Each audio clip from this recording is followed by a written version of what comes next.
Mishtu and Madhumita's কিচেনের একটা নতুন পর্বে তোমাদের সবাইকে স্বাগত। বন্ধুরা, এই গরমে যত হালকা ফুলকা খাওয়া যায় অথচ একটু মুখে বেশ টেস্ট হয়, যত তেল ঝাল মশলা কম হয় ততই ভাল লাগে। আর আজকে কিন্তু আমি একটা টিফিন রেসিপি বা ব্রেকফাস্ট রেসিপি বা হালকা ফুলকা ডিনারও করে নিতে পারো। তো নমস্কার বন্ধুরা, আজকের রেসিপি কিন্তু মিনি ইডলি। এই ইডলি বা এই ধরনের জিনিসটা কিন্তু কোনো চালের গুঁড়ো ডাল কোনো কিছু দিয়ে বানায়নি, খুব হালকা আর হাতের কাছে থাকা মাত্র 3টি উপকরণ দিয়ে তৈরি করে দিয়েছি মাত্র 20 মিনিটের মধ্যেই। তোমরা একদম পুরো প্রসেস টাইম ধরে বলছি, নইলে 12 মিনিটেই এটা রেডি হয়ে যায়। তো চলো বন্ধুরা, কিভাবে বানাই এই স্ন্যাক্স রেসিপিটা বা টিফিন রেসিপি বা ধরো রাত্রিবেলা হালকা ফুলকা জলখাবার হিসেবে হয় আর পেটটাও ভরে যায়। তো চলো বন্ধুরা, ঝটপট শুরু করে দিই মিনি ইডলি রেসিপিটা। আমার সাথে থাকার অনুরোধ রইল, লাইক দিয়ে দেখতে শুরু করো প্লিজ। প্রথমে একটা মেজারমেন্ট ঠিক করে নেবে, যে কোনো বাটি কাপ। আমি 1 কাপ মাপের এমনি শুকনো পাতলা চিড়ে নিয়েছি, 2-3 বার ভালো করে পরিষ্কার জল দিয়ে ধুয়ে নিয়েছি। এবার ওই একই মেজারমেন্টের 1/2 কাপ নেব সুজি, 1/2 কাপ নেব টক দই। এবার টক দই ধোয়া জলও মানে 2 টেবিল স্পুনের মতো অ্যাড করে দেবো। এবার এর মধ্যে পরিমাণ মতো নুন অ্যাড করে দেবো, দিয়ে খুব ভালোভাবে আমি এটা মিশিয়ে নেব।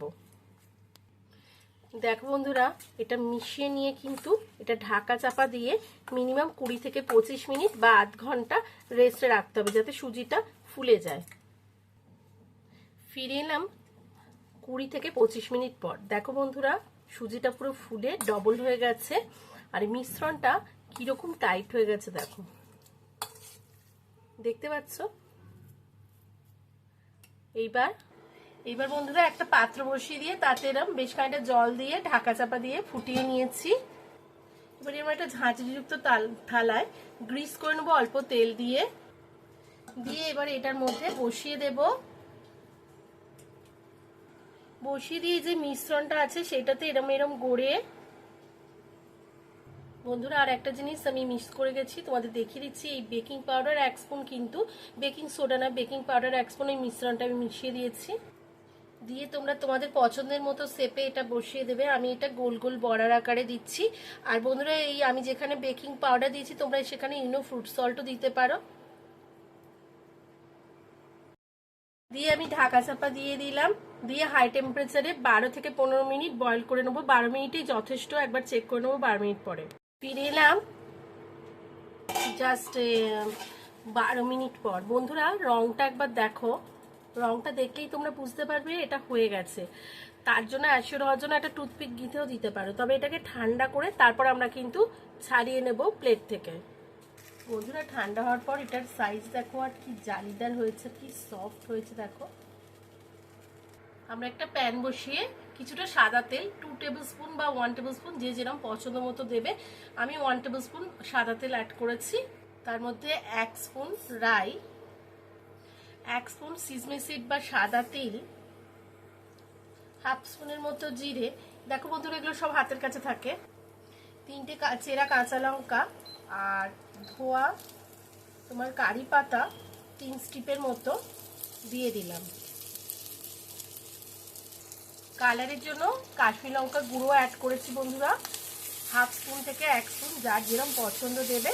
দিয়ে খুব ভালোভাবে ফোড়নটা আমরা ভেজে নেব। এই যখন চটফট ফটফট করে আওয়াজ হবে, এই সময়টা একটু অপেক্ষা করব আর ফোড়ন থেকে সুগন্ধ আসা পর্যন্ত। আচ্ছা বন্ধুরা, দেখো আওয়াজ হচ্ছে। আর লাল লঙ্কার গুঁড়োটা মানে কাশ্মীর লঙ্কা গুঁড়োটা কিন্তু অপশনাল, কালারের জন্য দিয়েছি। এবার আস্তে আস্তে এই বলসগুলো বা এগুলো দিয়ে দেব। একটু ঠান্ডা হলে কিন্তু এটা বেশ সফট, আবার শক্ত এর মতো হয়ে যায়, মানে ভাঙবে না এরকম জিনিসটা হয়ে যায়।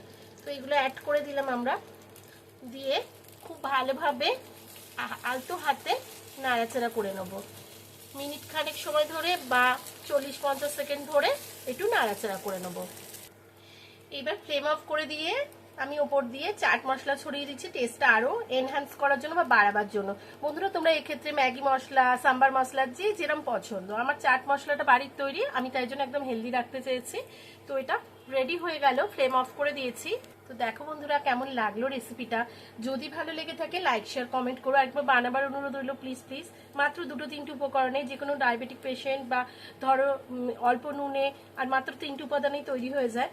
তো বানালে ভালো লাগলে অতি অবশ্যই লাইক শেয়ার কমেন্ট করো। আমার চ্যানেল নতুন বন্ধু হলে চ্যানেলটাকে সাবস্ক্রাইব করে নিয়ে পাশে থাকা বেল আইকন সহ ক্লিক করে নেওয়ার অনুরোধ রইলো, যাতে আমি চ্যানেলে নতুন আপডেট দিলে সরাসরি নোটিফিকেশন তোমাদের কাছে পৌঁছে যায়। এই গরমে খুব ভালো থেকো, সুস্থ থেকো। আবার হাজির হয়ে যাবো নতুন কোনো রেসিপি নিয়ে। ততক্ষণের জন্য টাটা।